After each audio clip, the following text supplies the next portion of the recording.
Assalamualaikum warahmatullahi wabarakatuh. Baiklah, di sini kami dari kelompok 12 akan menjelaskan tentang konsep pembelajaran jarak jauh. Sebelum memulai presentasi hari ini, alangkah baiknya kita membaca doa terlebih dahulu. Berdoa dimulai.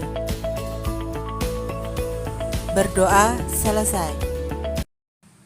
Oke, baiklah, di sini kami dari kelompok 12 yang beranggotakan Yofi Ismaela, Anissa Wahidiatul Febrianti, dan Fatihah Rosadi. Baiklah, di sini akan menjelaskan tentang pengertian pembelajaran jarak jauh. Yang kedua, jenis-jenis pembelajaran jarak jauh. Yang ketiga, tahap perencanaan pembelajaran jarak jauh. Yang keempat, tahap pelaksanaan pembelajaran jarak jauh. Dan yang terakhir adalah tahap evaluasi. Oke, yang pertama kita akan membahas tentang pengertian pembelajaran jarak jauh.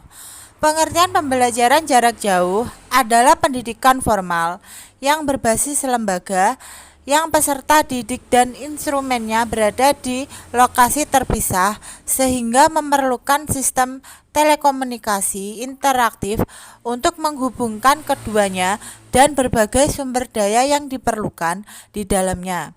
Secara sederhana, pembelajaran jarak jauh adalah pendidikan yang diajarkan dari jarak jauh tanpa ruang kelas secara fisik. Sekarang pembelajaran jarak jauh tidak hanya berlaku bagi mahasiswa di tingkat perguruan tinggi, namun juga siswa sekolah menengah atas, menengah pertama, bahkan siswa sekolah dasar. Pada dasarnya pembelajaran jarak jauh merupakan metode di mana peserta didik dengan pengajar berada di lokasi yang berbeda. Pada pembelajaran jarak jauh, peran teknologi sangatlah dibutuhkan untuk dilakukan secara daring atau online. Oke, di sini juga terdapat jenis-jenis pembelajaran jarak jauh. Yang pertama adalah konferensi video. Format paling umum dengan kelas dan pemberian pembelajaran disajikan lewat panggilan konferensi atau seminar online atau webinar melalui Zoom. Dalam beberapa kasus, kelas seperti ini biasanya memiliki seorang pendidik yang memimpin pelajaran, sementara pengajar lain biasanya ditugaskan untuk menjawab pertanyaan atau memantau siswa. Yang kedua, pembelajaran sinkron. Pembelajaran sinkron, siswa didorong untuk bekerja secara mandiri. Tidak ada pembelajaran kelompok, hanya tugas-tugas mingguan serta waktu untuk diselesaikan masing-masing. Yang ketiga adalah jadwal terbuka. Jadwal terbuka, kuliah atau pelajaran terbuka serupa dengan pembelajaran sinkron. Hanya saja pembatasan jauh lebih sedikit. Kuliah jadwal terbuka tidak memiliki tenggat mingguan, sehingga memungkinkan siswa melakukan berbagai hal pada waktunya sendiri dan lebih baik menyeimbangkan komitmen ekstrakurikuler mereka dan lebih disukai oleh pekerja purna waktu, orang tua, atau siapa saja yang ingin belajar namun tidak memiliki jadwal untuk mengikuti mata kuliah tatap muka. Oke, kita lanjutkan yang tahap pelaksanaan pembelajaran jarak jauh. Pada tahap pelaksanaan pembelajaran jarak jauh, tentunya berbeda dengan pembelajaran tatap muka.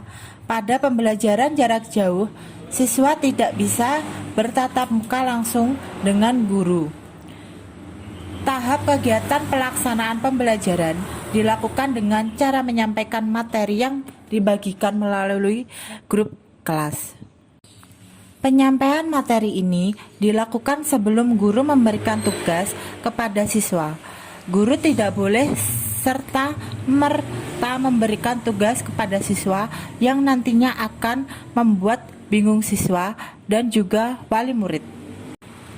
Dan di sini kegiatan perencanaan pembelajaran jarak jauh PAI yaitu dengan ketersediaan sarana bisa dapat menggunakan gadget maupun laptop dengan aplikasi dengan memanfaatkan beberapa aplikasi video, membuat grup belajar, adanya interaksi dalam grup community web based atau kelompok belajar. Pembelajaran dapat berinteraksi dengan pembelajaran lainnya dalam kelompok belajar tersebut. Yang ketiga, menyiapkan silabus dan RPP. Silabus dan RPP merupakan acuan dasar sebelum pelaksanaan pembelajaran karena di dalam terdapat komponen-komponen penting dalam pembelajaran tersebut. Yang keempat, membuat materi atau bahan ajar yang nanti akan disampaikan kepada siswa. Guru dituntut agar senantiasa menyiapkan materi yang nanti akan ditugaskan kepada para siswa. Oke, baiklah, kita lanjutkan tentang tahap perencanaan pembelajaran jarak jauh.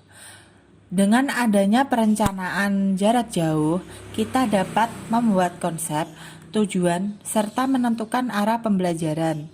Kegiatan ini digunakan untuk menghadapi pembelajaran di tengah pandemi COVID-19 yang sedang berlangsung. Pembelajaran jarak jauh adalah pembelajaran yang peserta didiknya terpisah dari pendidik dan pembelajarannya menggunakan berbagai sumber belajar melalui teknologi informasi dan komunikasi dan media lainnya. Pembelajaran ini harus dilakukan karena setiap siswa berhak menerima materi pembelajaran selayaknya kegiatan pembelajaran di sekolah. Pembelajaran jarak jauh juga merupakan cara alternatif untuk melaksanakan kegiatan pendidikan. Solusi paling tepat adalah dengan menggunakan pembelajaran daring. Rencana ini untuk proses penerapannya karena adanya pandemi ini di mana belajar yang biasanya dilakukan di sekolah sekarang dilakukan secara jarak jauh. Oke, baiklah. Selanjutnya, tahap pelaksanaan pembelajaran jarak jauh. Yang pertama adalah guru membagikan materi melalui grup WhatsApp, kemudian menyuruh siswa mengerjakan tugas dan difoto dikirim lagi ke nomor pribadi guru. Yang kedua, guru memberikan contoh pembacaan surat pendek seperti menugaskan siswa untuk merekam suara bacaan surat pendek dan mengirimkannya ke nomor pribadi guru. Yang ketiga, guru memberikan informasi untuk membaca modul, kemudian mengerjakan latihan soal, dan hasil pekerjaan siswa dikumpulkan di sekolah oleh para wali murid. Yang keempat, guru membuat soal dan memberitahu di grup WhatsApp, dan soal tersebut diambil oleh wali murid ke sekolah untuk dibawa pulang dikerjakan oleh siswa. Kemudian wali murid mengumpulkan kembali hasil pekerjaan siswa di sekolah. Oke, selanjutnya tahap evaluasi pembelajaran jarak jauh. Proses penilaian pada pembelajaran jarak jauh lebih mengutamakan pengukuran perilaku dari peserta didik di samping penilaian kognitif. Penilaian tersebut mengukur tercapai atau tidaknya tujuan dari pembelajaran yang diberikan. Artinya, kemajuan belajar dinilai dari proses bukan semata-mata hasil.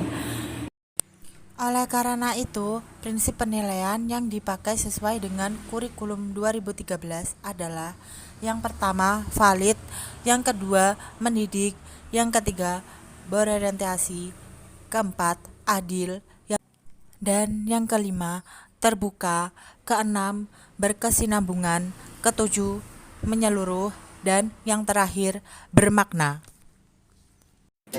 Oke, presentasi hari ini apabila ada salah kurang lebihnya mohon dimaafkan. Wassalamualaikum warahmatullahi wabarakatuh.